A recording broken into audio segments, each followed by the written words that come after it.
नमस्कार, मैं अखिलेश आनंद हूं।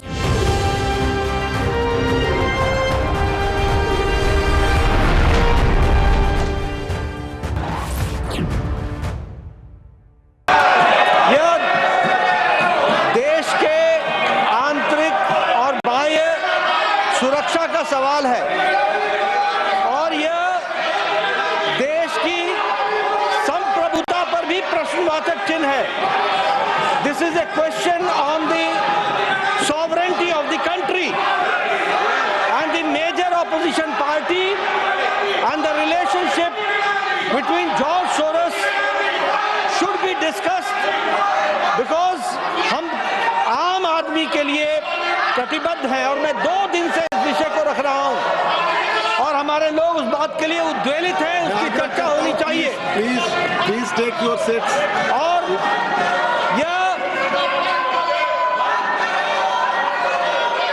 और ये मुद्दे को भटकाने के लिए इन्होंने कुत्सित प्रयास किया कि इन्होंने चेयर पर आक्षेप लगा करके अविश्वास प्रस्ताव लाने का प्रयास किया। ये मुद्दे को भटकाने का कुत्सित प्रयास है। This is a design to deviate the attention of the nation from the issue of the sovereignty of the country। देश की संप्रभुता पर जो खतरा है, आंतरिक और बाह्य सुरक्षा पर जो खतरा है और जिसमें कांग्रेस पार्टी का योगदान है, ये टूल बन करके, औजार बन करके उनका साथ दे रहे हैं, इस पर चर्चा होनी चाहिए। मैं यहाँ ये भी कहना चाहता हूँ कि संवैधानिक पदों पर हमारे चेयर पर जिस तरीके का आक्षेप कांग्रेस पार्टी ने लगाया है, ये भर्त्सना योग्य है। It should be condemned by all, one and all, it should be condemned। और ये इन्होंने चेयर की कभी रिस्पेक्ट नहीं की है, चाहे हाउस के अंदर हो, चाहे हाउस के बाहर हो। जिस तरीके की बयानबाजी इन्होंने संवैधानिक पदों पर बैठे हुए और हमारे चेयर के डिसीजन को किया है, वो निंदनीय है और देश कभी माफ नहीं करने वाला है। इसलिए मैं ये कहना चाहता हूं कि देश बहुत उद्वेलित है और इस पर चर्चा होनी चाहिए। यही मैं आपसे निवेदन करता हूं। House stands adjourned to meet at 11 a.m. on Thursday, the 12th December 2024। कार्रवाई कल तक के लिए एक बार फिर से स्थगित कर दी गई है। आपने देखा किस तरीके से हल्ला हंगामा हो रहा था। दरअसल जो सभापति के खिलाफ अविश्वास प्रस्ताव का नोटिस दिया गया है विपक्ष की तरफ से, उस पर जेपी नड्डा ने कहा कि यह सोरोस वाले मुद्दे से ध्यान भटकाने की कोशिश है, एक कुत्सित प्रयास है और इसीलिए आलोचना की जा रही है सरकार की तरफ से विपक्ष के इस नोटिस की। और ऐसे में जबकि वहां पर जबरदस्त हल्ला हंगामा हो रहा था, शोर शराबा हो रहा था, एक बार फिर से राज्यसभा की कार्यवाही कल 11 बजे तक के लिए स्थगित कर दी गई है। जेपी नड्डा को आपने सुना थोड़ी देर पहले राज्यसभा में, वो बोल रहे थे, अपनी बात रख रहे थे और इस दौरान उन्होंने इसका जिक्र किया कि दरअसल जो सोरोस वाला मुद्दा है जिसमें कांग्रेस गिरती नजर आ रही है, इससे ध्यान भटकाने के लिए यह सब कुछ किया गया है। यानी सभापति के खिलाफ जो अविश्वास प्रस्ताव का नोटिस दिया गया, वो ध्यान भटकाने की कोशिश है। राज्यसभा की कार्यवाही कल तक के लिए स्थगित कर दी गई है। तो आप देख रहे हैं जो ये सत्र है इस बार संसद का किस तरीके से हंगामे की भेंट चढ़ता हुआ नजर आ रहा है। हर रोज किसी न किसी मुद्दे पर हल्ला हंगामा और आखिरकार सदन की कार्यवाही स्थगित करनी पड़ती है। राज्यसभा की कार्यवाही एक बार फिर से कल तक के लिए स्थगित। और अब अगली खबर, पश्चिम बंगाल में इंडिया गठबंधन के दल आपस में भिड़े। जब ममता बनर्जी को इंडिया गठबंधन का नेतृत्व देने को लेकर अलायंस में घमासान मचा है, ठीक उसी वक्त कांग्रेस ने ममता बनर्जी पर सबसे बड़ा निशाना साधा। अभी की बड़ी खबर हम आपको बता दें, पश्चिम बंगाल में कांग्रेस का टीएमसी पर बड़ा हमला हुआ है। ममता राज में सरकारी दफ्तरों में दलाल राज है, यह कह रही है कांग्रेस। कांग्रेस के प्रदेश अध्यक्ष शुभंकर सरकार का निशाना है कि पूरे राज्य में ममता सरकार के खिलाफ आक्रोश है और आज कांग्रेस का घेराव किया जाएगा। टीएमसी कर रही है बीजेपी का समर्थन, यह आरोप भी कांग्रेस ने लगाया है।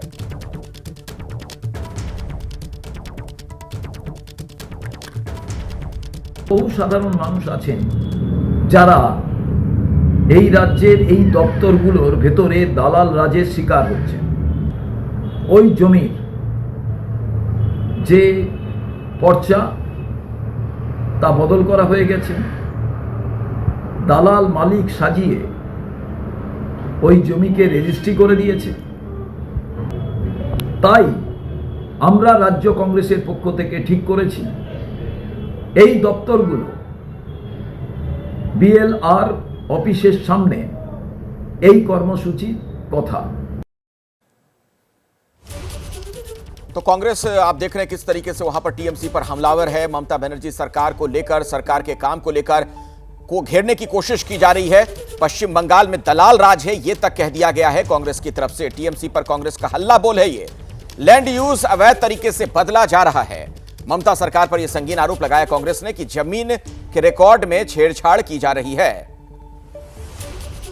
और दलाल राज, यह बात कही गई है, इस शब्द का इस्तेमाल किया गया। बेची जा रही है सरकारी जमीन, खतरे में है आदिवासियों के अधिकार, यह कहना कांग्रेस का। तो ममता बनर्जी पर सीधे तौर पर निशाना साधा जा रहा है। मेरे साथ मेरे वरिष्ठ सहयोगी आशीष कुमार सिंह अभी मौजूद हैं, फोन लाइन पर जुड़ चुके हैं हमारे साथ। आशीष, एक तरफ तो ममता बनर्जी को नेतृत्व देने की बात हो रही है इंडिया अलायंस में, दूसरी तरफ हम देख रहे हैं कैसे तलवारें खिंची हुई हैं आमने सामने कांग्रेस और टीएमसी।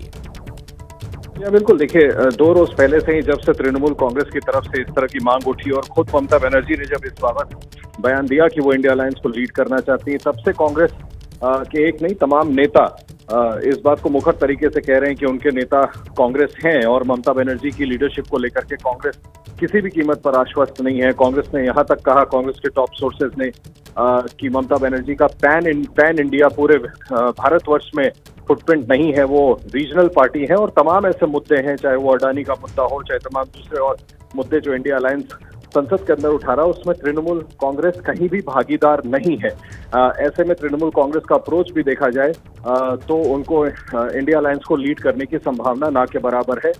ये एक अनरीजनेबल डिमांड है। इस बीच पश्चिम बंगाल कांग्रेस के अध्यक्ष शुभांकर सरकार ने जिस तरह से कल रात लंबा चौड़ा पोस्ट लिख करके ममता बनर्जी पर आरोप लगाया कि वो कांग्रेस को नुकसान पहुंचा रही है, भारतीय जनता पार्टी का समर्थन कर रही है। हालांकि मैं यहाँ आपको एक बड़ी जानकारी जरूर दे दूं कि इसके बाद राहुल गांधी ने तमाम नेताओं को कहा है कि वो किसी भी नेता के खिलाफ बयानबाजी ना करें और इस तरह की टिप्पणियां करने बंद कर दें। जिसके बाद शुभांकर सरकार ने, माफ कीजिएगा, एक पोस्ट लिख करके आज सुबह फिर से अपनी बातों पर क्लैरिफिकेशन भी दिया है कि उनका निजी तौर पर हमला नहीं था। वो इशू को रेज कर रहे थे कि तृणमूल कांग्रेस हो चाहे कोई भी इंडिया अलायंस की पार्टनर हो, वो अपनी मांग एक अप्रोप्रिएट टाइम पर जरूर रख सकती है, उसके पहले वो बेहतर हो कि अपने राज्य पर डिमांड दे। कुल मिला के हम ये कह सकते हैं कि कांग्रेस निश्चित तौर पर इस बात से बिल्कुल आश्वस्त नहीं है कि ममता बनर्जी इंडिया अलायंस को लीड करें और कांग्रेस एक पार्टी जो सबसे बड़ी अगुआ पार्टी है इंडिया अलायंस की, वो नहीं चाहती कि ममता बनर्जी इंडिया अलायंस की कन्वीनर बने।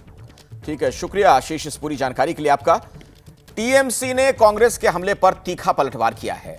खुद को बीजेपी का समर्थन करने वाला दल बताने पर टीएमसी कांग्रेस पर भड़क गई है। कांग्रेस अपना इतिहास भूल गई है। जिंदगी भर वो सीपीएम के बी टीम बनकर बंगाल का उसने सीपीएम को मदद किया। जिन सीपीएम के लोगों ने कांग्रेस कार्यकर्ताओं की हत्या की, उन्हीं के सहयोग से जो है कांग्रेस सरकार चलाती रही है केंद्र पर, और आज उन्हीं के साथ हाथ जोड़कर, हाथ मिलाकर चलती है। लड़के दीदी आज जहां पहुंची है, बंगाल की शेरनी आज दहाड़ती है तो पूरे विश्व में गर्जन होता है और पूरा विश्व ये जानता है कि दीदी जो है आज भी एक सच्ची ईमानदार पॉलिटिशियन है।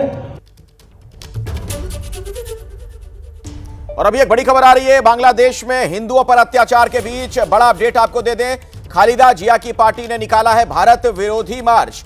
बीएनपी से जुड़े 3 संगठनों ने सीमा पर निकाला मार्च। अगरतला की ओर बीएनपी ने निकाला है मार्च। खालिदा जिया की पार्टी है बांग्लादेश नेशनलिस्ट पार्टी। अगरतला में अखौरा सीमा पर सुरक्षा कड़ी कर दी गई है। ढाका में भी इंडियन हाई कमीशन पर बीएनपी ने प्रदर्शन किया था। तो खालिदा जिया की पार्टी ने भारत विरोधी मार्च निकाला है। बीएनपी से जुड़े 3 संगठनों ने सीमा पर निकाला मार्च। हमारे साथ मनोज्ञा लोईवाल जुड़ चुकी हैं, हमारी सहयोगी। इसी खबर पर कुछ और डिटेल में जानकारी आप तक वो पहुंचाएंगी। मनोज्ञा। अखिलेश, ये बड़ी बात हो जाती है क्योंकि अभी तक भारत की विरोधी जो गतिविधियां बांग्लादेश में चल रही थी वो बांग्लादेश में ही चल रही थी, पर अब ये कूच भारत की तरफ हो रहा है, खासतौर से अगरतला की तरफ, जो कि अखौरा बॉर्डर में आपको पहले भौगोलिक स्थिति समझा दो, जिसका मतलब ये है कि करीब 4 किलोमीटर दूर पड़ता है अगरतला से ये वाला बॉर्डर। ऐसे में आप ये कह सकते हैं कि त्रिपुरा की ओर बढ़ने का मतलब ये है कि भारत की ओर सीधी तौर पर बढ़ना। ये बड़ी बात इसलिए हो जाती है क्योंकि बीएनपी हमेशा से ही भारत विरोधी रहा है, भारत सरकार के विरोध में और भारत की गतिविधियों के विरोध में। बीएनपी पार्टी खालिदा जिया की पार्टी है, लेकिन इसके जो 3 दल हैं, जिसमें युवा दल है, स्वेच्छासेवक दल है, छात्र दल है, ये तीनों दल अधिकतर युवाओं को लेकर या फिर छात्रों को लेकर बनते हैं और वॉलंटियर आप कह सकते हैं ये सारे हैं बीएनपी के संस्कृत। अधिकतर भारत विरोधी गतिविधियों के लिए बांग्लादेश में जब भी बीएनपी की सरकार रही है, बांग्लादेश में भारत का विरोध किया है। हालांकि हसीना की सरकार में गतिविधियां बिल्कुल अलग रही हैं और अब इस सत्ता पलट के बाद इस तरह का कूच करना अपने आप में बहुत बड़ा संदेश है। एक बात आपको इतिहास के तौर पर अगर बताऊं तो बड़ा महत्वपूर्ण हो जाता है। 1971 में जब बांग्लादेश बना था, बांग्लादेश की नींव रखने में भारत की सबसे बड़ी भूमिका थी और कल्पना कीजिए कि आज कुछ दशकों बाद वही देश भारत के खिलाफ ही कूच कर रहा है। जी बिल्कुल मनोज्ञा, शुक्रिया फिलहाल इस जानकारी के लिए आपका।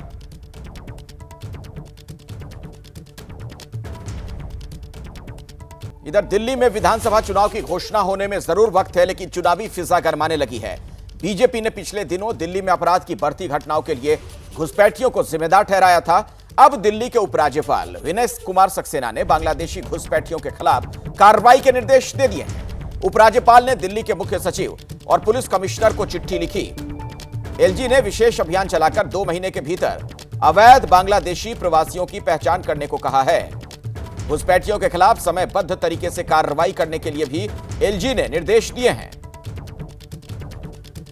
तो एलजी ने मुख्य सचिव को और दिल्ली पुलिस के जो कमिश्नर हैं उन्हें चिट्ठी लिखकर बाकायदा यह निर्देश दिया है कि घुसपैठियों के खिलाफ समयबद्ध कार्रवाई हो। और दीपक रावत हमारे साथ मौजूद हैं इसी खबर पर और ज्यादा विस्तार से आप तक वो जानकारी पहुंचाने वाले हैं। दीपक, इस मामले में जो चिट्ठी भेजी गई है एलजी की तरफ से, उसमें क्या कुछ बातें और कही गई हैं? कुछ अंदर खाने से और पता चल पा रहा हो तो बताइए। देखिए अगले सीधे तौर पर इस बार अगर एलजी ने कह दिया है दिल्ली पुलिस को क्योंकि इसको लेकर आपको जल्द से जल्द टीम गठित करनी है और ये तमाम टीमें जो हैं वो 2 महीने के अंदर उन तमाम लोगों को चिन्हित करेगी जो लोग गलत तरीके से, इलीगल तरीके से इस देश में रह रहे हैं, खासतौर पर दिल्ली में रह रहे हैं, जिन्होंने फर्जी दस्तावेज़ के आधार पर वोटर आई कार्ड भी बना लिया है, आधार कार्ड भी बना लिया है। उन तमाम लोगों को पॉइंट करने के बाद उन्हें देश से बाहर करने की भी बात कही गई है। और अब ये जानकारी मिल रही है कि पुलिस ने कुछ टीमें भी गठित कर ली है जो जल्द ही कार्रवाई भी शुरू कर देगी। यानी कि चुनाव से पहले ये मुद्दा और बड़ा होने वाला है और ज़्यादा गरमाने वाला है, क्योंकि यही मुद्दा जो है बीजेपी पिछले लंबे समय से उठा रही है। पिछले चुनाव में भी बीजेपी ने मुद्दा उठाया था कि जो अरविंद केजरीवाल सरकार रही है दिल्ली में, उन्होंने जो इलीगल तरीके से जो लोग यहाँ पर रह रहे हैं, खासतौर पर बांग्लादेशी और रोहिंग्या, उनको बसाने का काम किया, उनको फर्जी दस्तावेज के आधार पर वोटर आई कार्ड दिया ताकि वो अरविंद केजरीवाल के एक तरीके से वोट कैडर में शामिल हो सकें। हालांकि आम आदमी पार्टी ने भी इस पर लगातार पलटवार कर रही है। आम आदमी पार्टी के सांसद संजय सिंह ने आज सुबह ही एबीपी न्यूज़ को बयान दिया। उन्होंने कहा कि जिस तरीके की बात वो कह रहे हैं उनके दावे में कोई हकीकत नहीं है। बॉर्डर पार कर अगर ये लोग देश में आ रहे हैं तो उसकी जिम्मेदारी केंद्र सरकार की होती है, क्योंकि केंद्र सरकार की जिम्मेदारी है कि बॉर्डर की सुरक्षा को लेकर वहाँ से अगर कोई इलीगल तरीके से एंटर कर रहा है तो ये उन्हीं पर सवाल खड़े करता है। दूसरा उनका कहना है कि दिल्ली में कानून व्यवस्था जो है वो कभी भी दिल्ली सरकार के पास नहीं रही है, या तो वो उपराज्यपाल के पास है या केंद्रीय गृह मंत्रालय के अधीन आती है। तो ऐसे में अगर वो लोग इलीगल तरीके से यहाँ पर रह भी रहे हैं तो उनके ऊपर कार्रवाई अब तक गृह मंत्रालय ने क्यों नहीं की, उपराज्यपाल ने क्यों पुलिस कमिश्नर को पहले कार्रवाई करने के लिए नहीं कहा, अब चुनाव के समय में इस तरह की बातें क्यों की जा रही है। तो दोनों पार्टियां जो है अपने अपने तरीके से इस बात को आगे बढ़ाती हुई नजर आ रही हैं। ठीक है दीपक, शुक्रिया जानकारी के लिए आपका। तो दिल्ली विधानसभा चुनाव को लेकर सियासी हलचल जारी है और इसी से जुड़ी एक और खबर है। दिल्ली में कांग्रेस से गठबंधन को लेकर आम आदमी पार्टी आज अपनी स्थिति साफ करेगी। दोपहर 1:30 बजे आम आदमी पार्टी की तरफ से मनीष सिसोदिया और राघव चड्ढा प्रेस कॉन्फ्रेंस करने वाले हैं। आम आदमी पार्टी के राष्ट्रीय संयोजक अरविंद केजरीवाल आज ही अपनी सोशल मीडिया पोस्ट में यह कह चुके हैं कि आम आदमी पार्टी और कांग्रेस के बीच गठबंधन की संभावनाएं नहीं हैं। और आज एक प्रेस कॉन्फ्रेंस भी इसी पर की जाएगी आम आदमी पार्टी की तरफ से। इंडिया गठबंधन की कमान को लेकर ममता बनर्जी को सौंपने की बात चल रही है, क्योंकि आप भी स्टेक होल्डर हैं, तो आपसे भी पूछा गया, आपसे भी बातचीत हो रही है क्या, और आपका क्या है इस पर कहना? हमारा स्टैंड बिल्कुल साफ है। जब इंडिया गठबंधन की बैठक इस बारे में होगी तो हम लोग अपनी राय वहां पर रखेंगे और उसके बाद फिर आपको जानकारी देंगे।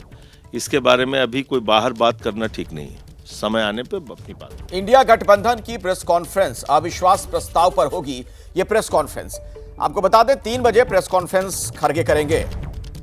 इंडिया गठबंधन के दूसरे नेता भी मौजूद रहेंगे और 3 बजे प्रेस कॉन्फ्रेंस होगी, जिसे मल्लिकार्जुन खड़गे भी संबोधित करने वाले हैं।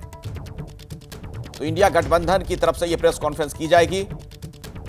अविश्वास प्रस्ताव पर प्रेस कॉन्फ्रेंस का आयोजन होना है और जो अभी जानकारी मिल रही है उसके मुताबिक इंडिया गठबंधन के बाकी जो नेता हैं अलग अलग घटक दल के, वो भी इस प्रेस कॉन्फ्रेंस में मौजूद रहेंगे। तो अविश्वास प्रस्ताव को लेकर इंडिया गठबंधन की तरफ से यह प्रेस कॉन्फ्रेंस होगी। आपको पता है अविश्वास प्रस्ताव को लेकर सरकार की तरफ से लगातार घेरा जा रहा है विपक्ष को। इसे सभापति का अपमान बताया गया। यहां तक कि जेपी नड्डा थोड़ी देर पहले जब राज्यसभा में बोल रहे थे, उन्होंने इस बात का जिक्र किया कि सोरोस वाले मुद्दे से ध्यान भटकाने के लिए यह सब किया गया है। ऐसे में इंडिया गठबंधन की तरफ से अब प्रेस कॉन्फ्रेंस की जाएगी, अब से कुछ ही देर के बाद दोपहर 3 बजे। धनखड़ के खिलाफ अविश्वास प्रस्ताव पर अभी एक बड़ी खबर आ रही है, अपडेट आपको दे दें। प्रधानमंत्री मोदी से संसदीय कार्य मंत्री किरेन रिजिजू ने मुलाकात भी की है। धनखड़ के खिलाफ अविश्वास प्रस्ताव को लेकर चर्चा हो रही है। हमारे सहयोगी नीरज पांडे इस वक्त हमारे साथ फोन लाइन पर मौजूद हैं। नीरज, प्रधानमंत्री को भी इस बारे में जानकारी दी गई है? बिल्कुल, प्रधानमंत्री नरेंद्र मोदी से मिलने पहुंचे हैं संसदीय कार्य मंत्री किरेन रिजिजू और वो पूरे हालात की जानकारी दे रहे हैं। अविश्वास प्रस्ताव का नोटिस जो कांग्रेस की तरफ से दिया गया है उसके बारे में भी बातचीत चल रही है। उसको प्रधानमंत्री को उन्होंने ब्रीफ किया है और माना जा रहा है कि इस पर जल्द ही पार्टी भाजपा की तरफ से कोई ना कोई अहम रणनीति बनाई जाएगी। जी शुक्रिया पूरी जानकारी के लिए आपका।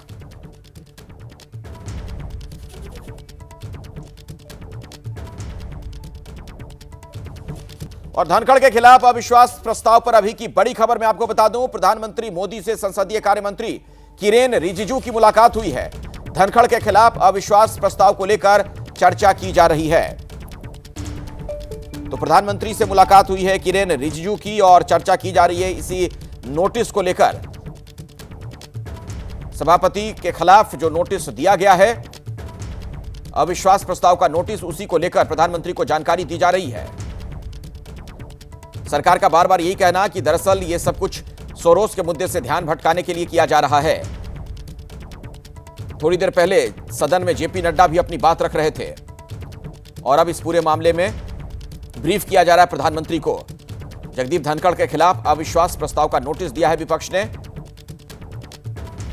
विपक्ष पर संसदीय कार्य मंत्री किरेन रिजिजू ने बड़ा हमला किया। उन्होंने कहा कि आप लोग सदन के सदस्य होने लायक नहीं, राज्यसभा के सभापति की गरिमा कम करेंगे तो हम होने नहीं देंगे। तो विपक्ष पर संसदीय कार्य मंत्री किरेन रिजिजू ने यह बड़ा हमला किया कि आप लोग सदन के सदस्य होने के लायक नहीं हैं। यहां तक कह गए रिजिजू, राज्यसभा के सभापति की गरिमा कम करेंगे, हम होने नहीं देंगे। आप लोग इस सदन का सदस्य होने का लायक नहीं है। आप चेयर को अगर इज्जत नहीं दे सकते हैं तो इस सदन का सदस्य होने का कोई अधिकार नहीं रखते हैं।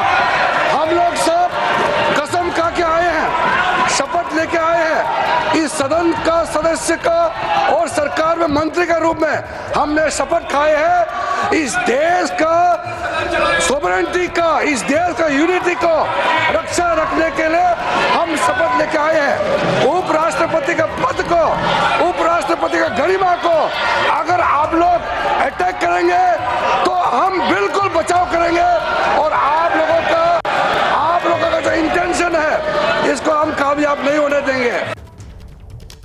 तो किरेन रिजिजू यहां तक कह गए विपक्ष के सांसदों को कि आप लोग इस सदन के सदस्य होने लायक नहीं। सभापति जगदीप धनखड़ के खिलाफ अविश्वास प्रस्ताव के मुद्दे पर केंद्रीय मंत्री जेपी नड्डा ने भी बड़ा बयान दिया। उन्होंने कहा कि विपक्ष ध्यान भटकाने में जुटा है। विपक्ष ने कभी सभापति का सम्मान नहीं किया, सदन के अंदर और बाहर सभापति का अपमान करते रहे हैं। तो राज्यसभा में जेपी नड्डा बोल रहे थे, अपनी बात रख रहे थे। उस दौरान विपक्षी सांसदों को उन्होंने आड़े हाथों लिया। मुद्दे को भटकाने के लिए इन्होंने कुत्सित प्रयास किया कि इन्होंने चेयर पर आक्षेप लगा करके अविश्वास प्रस्ताव लाने का प्रयास किया।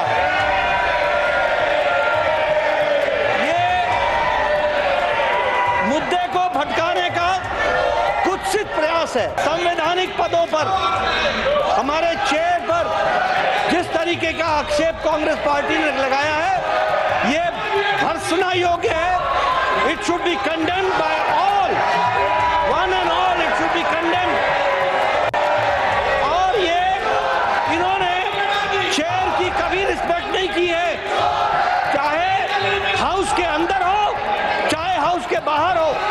जिस तरीके की बयानबाजी इन्होंने संवैधानिक पदों पर बैठे हुए और हमारे चेयर के डिसीजन को किया है, वो निंदनीय है और देश कभी माफ नहीं करने वाला है।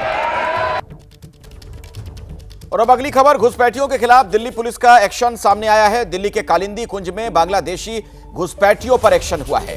कालिंदी कुंज में लोगों के दस्तावेज जांच रही है पुलिस। तो एलजी ने बाकायदा चिट्ठी लिखकर निर्देश दिया है। दिल्ली पुलिस के कमिश्नर को कहा गया इस बारे में कि आप उनके बारे में जानकारी जुटाइए, जो भी अवैध तरीके से यहां पर रह रहे हैं घुसपैठियों के खिलाफ। ऐसे में दिल्ली पुलिस अब सतर्क हो गई है, एक्शन में आ गई है, जांच पड़ताल शुरू हो गई है। आप तस्वीरें भी देख रहे हैं किस तरीके से पूछताछ की जा रही है अलग अलग जगहों पर लोगों से। दिल्ली के कालिंदी कुंज इलाके की तस्वीर हम आपको दिखा रहे हैं। मनोज वर्मा मेरे साथ फोन लाइन पर जुड़ गए, हमारे सहयोगी। मनोज, तो पुलिस एक्शन में आ गई है, क्या कुछ और पता चल रहा है? जी बिल्कुल, देखिए अखिलेश, आपको बताना चाहूंगा कि दिल्ली पुलिस लगातार एक्शन में। इस वक्त कालिंदी कुंज इलाके में दिल्ली पुलिस की ड्राइव चल रही है और यहाँ पर जितने भी लोग झुग्गी झोपड़ियों में रहते हैं उनकी जो है चेकिंग की जा रहे हैं, उनके डॉक्यूमेंट चेक किए जा रहे हैं, उनके आधार कार्ड चेक किए जा रहे हैं। और जिस तरीके से एलजी ने दिल्ली पुलिस कमिश्नर को खत लिखा था और उसमें कहा था कि जो बांग्लादेशी दिल्ली के अंदर रह रहे हैं उनके खिलाफ सख्त कार्रवाई की जानी चाहिए। दरअसल कुछ दिन पहले एक डेलीगेशन जो था वो एलजी से मिला था और उन्होंने एलजी से दरख्वास्त की थी कि जिस तरीके से बांग्लादेश में भारतीय हिंदुओं के साथ गलत हो रहा है और जो बांग्लादेशी यहाँ पर रह रहे हैं, जो अवैध रूप से रह रहे हैं, उनको हटाया जाए यहाँ से। उसी के बाद एलजी ने खत दिल्ली पुलिस को लिखा था और दिल्ली पुलिस अब एक्शन में साफ तौर पर नजर आ रही है। जो भी झुग्गी झोपड़ियों का इलाका है या दिल्ली पुलिस को ऐसा लगता है कि वहां पर बांग्लादेशी रह रहे हैं, वहां पर अब जो तलाशी अभियान है वो दिल्ली पुलिस का शुरू हो गया है। जी ठीक है, धन्यवाद मनोज इस जानकारी के लिए आपका।